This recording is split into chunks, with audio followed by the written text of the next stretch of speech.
सुरणाची अशी रेसिपी तुम्ही कदाचित कधीच पाहिली नसेल. पळसाच्या पानात भाजलेली ही गावरान सुरण पान भाकरी एकदा खाल्लं तर चव आयुष्यभर लक्षात राहील. सुरण आणलं की आपण नेहमी त्याचे काप किंवा भाजीच बनवतो, पण सुरणाची अशी पान भाकरी कधी बनवून पाहिली आहे का? एकदा ही सुरण पान भाकरी खाली की पुन्हा पुन्हा बनावीशी वाटेल. आणि एक महत्त्वाची गोष्ट म्हणजे की ही पान भाकरी बनवताना आपण अजिबात तेलाचा वापर करणार नाही आहे. तरीसुद्धा ही पान भाकरी बाहेरून मस्त कुरकुरीत आणि आतून एकदम चवदार बनते. आणि जेवताना तोंडी लावण्यासाठी काहीतरी पाहिजे असेल ना, तर ही सुरणाची पान भाकरी नक्की बनवा. चला तर मग पाहूया झटपट ही पारंपरिक गावरान सुरण पान भाकरी कशी बनवायची. रेसिपी शेवटपर्यंत नक्की बघा. नमस्कार मंडळी, मी आहे पायल आणि तुमचं स्वागत आहे आपल्या चॅनलवरती. तर इथे घेतलेलं आहे सुरण आणि हे सुरण आहे पाव किलो इतकं हे सुरण आहे. आणि आज तुम्हाला मी पाव किलो सुरणाची छान अशी पान भाकरी करून दाखवणार आहे. तर इथे सर्वात आधी तर हे जे सुरण आहे ते छान असं सोलून घेणार आहोत आणि दोन भागामध्ये कट करून घ्यायचं आहे. आणि सुरण तर बाजारामध्ये इझिली मिळतं, तर घरी आणल्यानंतर तर आपल्याला वेगवेगळ्या रेसिपी नक्कीच ट्राय केलं पाहिजे. तर इथे मी जी सुरणाची सालं आहेत ना ती कट करून घेणार आहे. आणि कट करून घेतल्यानंतर ना सुरणावरती भरपूर अशी माती वगैरे असते, तर त्यामुळे ते जेव्हा स्वच्छ करून घेत असताना ती व्यवस्थित त्याची जी काही माती असेल वरती ती व्यवस्थित साफ करून घ्यायचं आहे. आणि इथे पाहू शकतात की सुरणावरती जी काही माती होती ती निघून गेलेली आहे. आणि त्यानंतर मग घरात तर खिसणी असतेच, खिसणीने हे व्यवस्थित असं खिसून घ्यायचं आहे. तर इथे मी अशाच पद्धतीने व्यवस्थित असं खिसून घेणार आहे. आणि सुरण तर व्यवस्थित नीट खिसलं जातं, त्याला काही जास्त वेळसुद्धा लागत नाही आहे. आणि तुम्ही व्हिडिओमध्ये पाहू शकता की किती इझिली ते सुरण आहे ते खिसून होत आहे. तर इथे एक सुरणाचं खिसून झालेलं आहे. तर अशाच पद्धतीने बारीक असं खिसून झालेलं आहे. आता जे दुसरं सुरण आहे ना ते सुद्धा मी अशाच पद्धतीने खिसून घेणार आहे.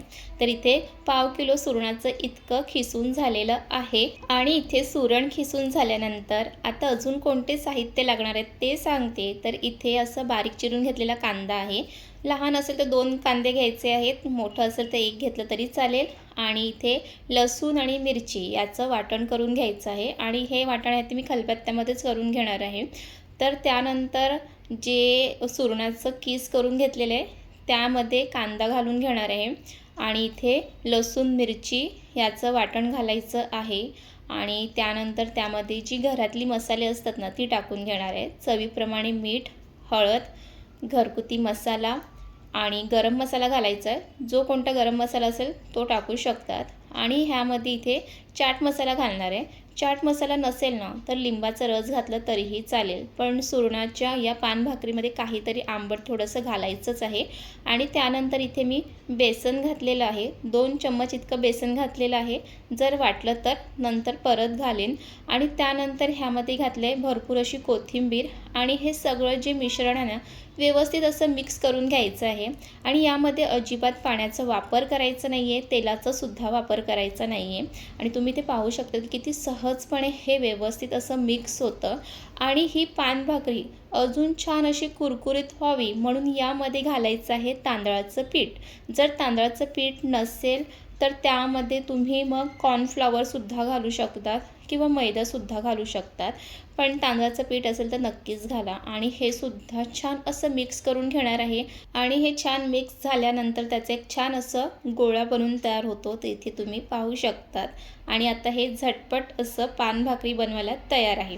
तर इथे मी घेतले पळसाची पानं. पळसाची पानं नसेल ना तर केळीची पानंसुद्धा घेऊ शकतात. माझ्याकडे पळसाची पानं आहेत म्हणून मी पळसाची पानं वापरलेली आहे. आणि पळसाच्या पानामध्ये किंवा केळीच्या पानामध्ये जरी ही पान भाकरी बनवली ना, दोघांचा जो काही फ्लेवर आहे ना तो पान भाकरीमध्ये उतरतो. सर्वात आधी घ्यायचे तवा, त्यावरती पानं ठेवून घ्यायची आहेत. आणि जो काही मिश्रण बनवून घेतलेलं आहे तो त्यावरती ठेवायचं आहे. आणि इथे पाहू शकतात की जे मिश्रण बनवून घेतलं आहे ते हाताने अशी व्यवस्थित थापून घ्यायची आहे. आणि हे जे काही मिश्रण आहे थोडंसं ओलसर असल्यामुळे ते व्यवस्थित थापलं जातं. आणि ही पान भाकरी पातळ अशी थापून घ्यायची आहे, जाडसर अशी ठेवायची नाही आहे. सगळ्या बाजूने व्यवस्थित अशी पातळ थापून घ्यायची आहे. आणि ही अगदी सहज थापली जाते, तुम्ही ते पाहू शकतात. आणि इथे आपली ही थापून झालेली आहे. सगळ्या बाजूने एकसारखी अशी ही थापून घेतलेली आहे. आणि जितकी तुम्ही पातळ थापून घेईल ना ती तितकी चवीला एकदम भारी बनते आणि कुरकुरीत अशी बनून तयार होते। त्यानंतर वरून परत पळसाची पानं ठेवून घ्यायचे। केळीची पानं घेतली तीसुद्धा अशीच वरून व्यवस्थित ठेवायची आहे। आणि इथे आता त्यानंतर हा जो काही तवा आहे तो गॅसवरती ठेवून घेणार आहोत। सुरुवातीला 2-3 मिनटं गॅस आहे ते फास्ट ठेवायचं आणि त्यानंतर मग मंद आचेवरती ही छान अशी पानभाकरी शिजवून घेणार आहोत। आणि त्यानंतर वरून असं झाकण ठेवायचं आहे आणि काहीतरी वजनसुद्धा वरून ठेवायचं आहे। इथे मी खलबत्ता ठेवून घेणार आहे म्हणजे बाहेरची जी काही हवा आहे ती आतमध्ये जाणार नाही आणि जी पानभाकरी आहे ती व्यवस्थित शिजली जाईल सगळ्या बाजूने। तर इथे 10 मिनटं झालेली आहे। 10 मिनटं झाल्यानंतर झाकण उघडून बघायचं आहे आणि हे जे झाकण काढताना जरा जपून काढायचं आहे कारण ते गरम आहे।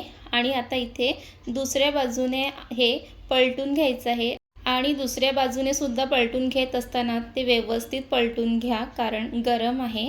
आणि आता त्यानंतर परत ह्यावरती झाकण ठेवून त्यावरती वजन ठेवायचं आहे आणि दुसऱ्या बाजूने सुद्धा 10 मिनटं व्यवस्थित त्याला ठेवायचं आहे। आणि इथे 10 मिनटं झालेली आहे।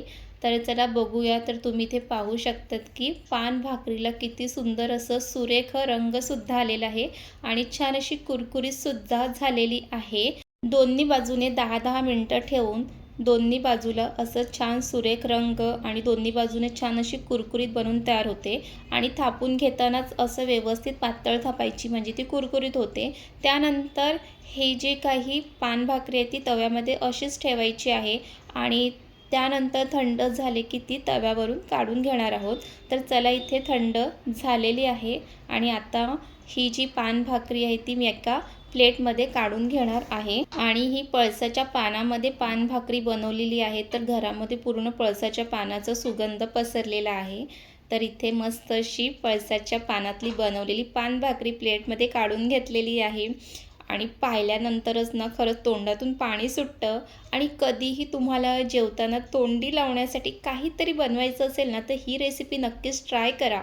इतकी झटपट होते, बनवायला काही जास्त वेळसुद्धा लागत नाही, पटकन होते, खूप इझी रेसिपी आहे।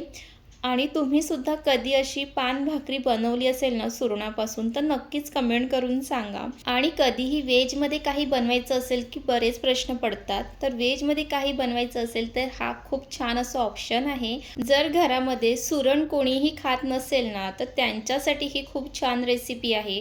तुम्ही जर अशी पानभाकरी बनवून दिली ना की त्यांना समजणारसुद्धा नाही की ह्यामध्ये सुरण वापरलेलं आहे आणि तुम्ही ही एकदा रेसिपी बनवलीत ना तर मला असं वाटतं की घरातलं पुन्हा पुन्हा सांगतील तुम्हाला बनवायला। त्यानंतर इथे मी मस्त ही पानभाकरीचे आहेत ना असे छान असे भागामध्ये कट करून घेणार आहे। आणि तुम्ही या पानभाकरीची ना छान अशी वडीसुद्धा करू शकतात। तर इथे पाहू शकता तुम्ही अशा ह्याच्यामध्ये पण असं कट करून घेऊ शकतात। आणि चला आता ही पानभाकरी कशी बनून झाली आहे ते तुम्हाला सांगते। आणि खरंच सांगते खूप म्हणजे खूपच जास्त टेस्टी झाली आहे। तुम्हीसुद्धा लवकरात लवकर ही रेसिपी बनवा आणि ही पानभाकरी बनवली ना तर जास्त वेळसुद्धा हातात राहणार नाही आहे, इतकी चवीला भारी झाला आहे। आणि तुम्हाला ही रेसिपी कशी वाटली हे नक्की कमेंट करून सांगा। चॅनलला सबस्क्राईब करा, कमेंट करायला विसरू नका आणि अशा छान छान रेसिपीसाठी आपल्या चॅनलला सबस्क्राईब करा। पुन्हा भेटूया, बाय बाय।